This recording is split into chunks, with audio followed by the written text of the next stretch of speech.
Alors nous sommes à un peu moins de 5 heures de la fin de cette campagne des européennes. Ça se termine à 23h59 et hier soir, donc à la veille de cette clôture de campagne, nous avons pu voir Emmanuel Macron accorder une interview à la télévision, à nos confrères de TF1 et de France 2, et il ne s'est pas privé, on peut le dire, de s'expliquer sur cette campagne, sur cette démarche d'intervenir. Je vous propose de l'écouter, c'était hier soir. Si demain, la France envoie une très grande délégation d'extrême droite, si d'autres grands pays le font, l'Europe peut se retrouver bloquée. Parce que c'est quoi une Europe où l'extrême droite sera forte ? S'il y a à nouveau une pandémie, c'est une Europe qui ne vous protégera pas. Et donc, si demain l'extrême droite a une minorité de blocage en Europe, vous n'aurez pas une Europe des vaccins. Ce sont des gens qui vous donneront la chloroquine ou le vaccin Spoutnik.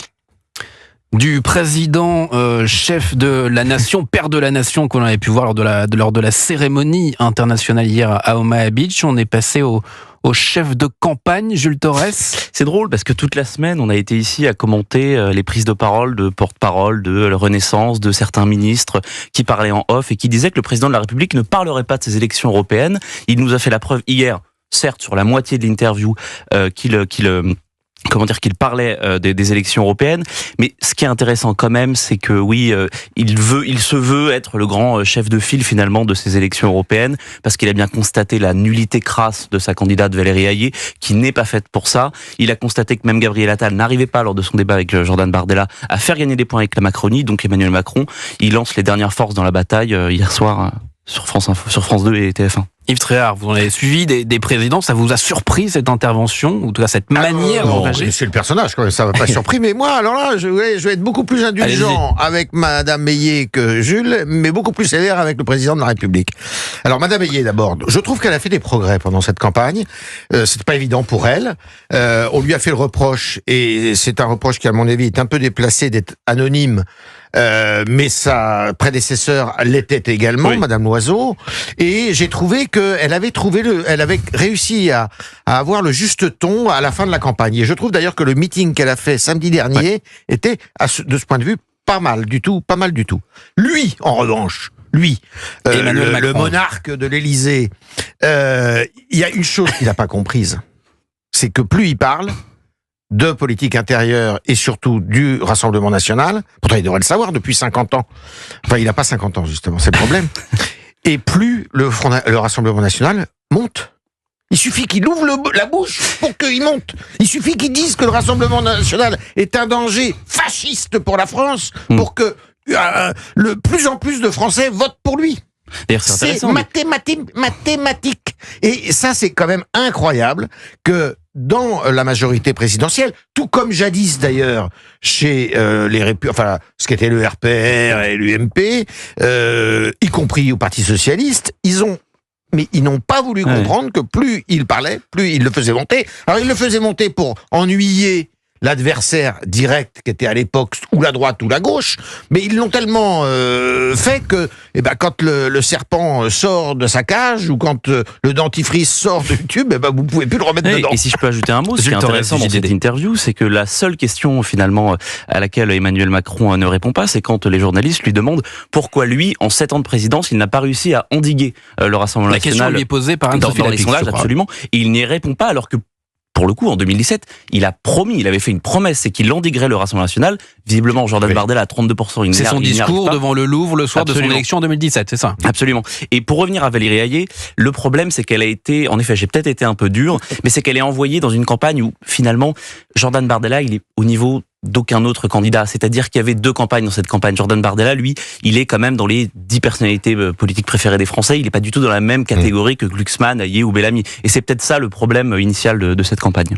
Donc c'était une erreur, si je comprends bien, Yves. Il n'aurait jamais dû parler, et encore moins parler d'européenne. C'est vrai que c'était compliqué. C'est pas lui qui a fixé la date des élections européennes. C'est pas lui qui a fixé la date du débarquement. Non. Il devait faire un truc. Il devait faire une expression pour le débarquement, ce qui me paraissait tout à fait normal. Un discours, une cérémonie. Non, mais il ne devait surtout pas faire le petit pas de côté qu'il a fait sur attention à la menace d'extrême droite en plus en Europe. Enfin bon, je veux dire, mais c'est complètement contre-productif quand on le croit et on le pense. Donc vous, votre conviction, c'est-à-dire d'après le dernier sondage qui a été publié ce matin par Opinionway pour Europe 1, JDD, CNews, Jordan Bardella est à 33%. Son record dans ce baromètre-là. Enquête faite avant l'intervention d'Emmanuel Macron hier soir. Vous pensez que cette intervention d'Emmanuel Macron va avoir l'effet inverse et que dimanche, on peut se retrouver avec un score de Jordan Bardella au-dessus de ce que les sondages prévoyaient? Il y a deux choses. Par exemple, le Rassemblement national, ils sont quasiment persuadés que quand Emmanuel Macron est visible, quand Emmanuel Macron parle, il gagne des voix. En revanche, il y a aussi les stratèges macronistes qui disent que Emmanuel Macron, par ses prises de position, par une sorte de volonté de regain d'intérêt de ce sujet de l'Ukraine qui intéresse ses électeurs, va réveiller ces électeurs qui sont un petit peu endormis, qui ne sont pas passionnés par ces élections européennes, qui sont finalement très nationales. On a rarement vu ça. Et donc, il y a vraiment ces deux analyses-là qu'on peut faire. Aujourd'hui, on peut pas voir la vérité, on l'aura dimanche à 20h. Alors, Emmanuel Macron parle à la place de Valérie Ayé et Marine Le Pen parle à la place de Jordan Bardella. Elle était ce matin sur RTL, elle a réagi aux propos d'Emmanuel Macron. Avec Emmanuel Macron, le pire est toujours sûr. Voilà, il avait dit qu'il était un président sans limite. On le savait pour la dette, les déficits, l'insécurité, l'immigration, le mépris. On le sait maintenant que même la Constitution n'est pas en capacité de limiter Emmanuel Macron. Mais il fait fi de cela. Donc moi, je viens dire aux électeurs, mettez-lui des limites. Il n'aurait pas dû prendre la parole hier soir ? Il aurait pu prendre la parole. Mais il n'aurait pas dû appeler à voter pour un tel, comme il l'a fait quasiment pour Madame Ayé sans la citer, ou appeler à voter contre un tel, parce qu'il est le président de tous les Français et il doit être au-dessus précisément des considérations partisanes.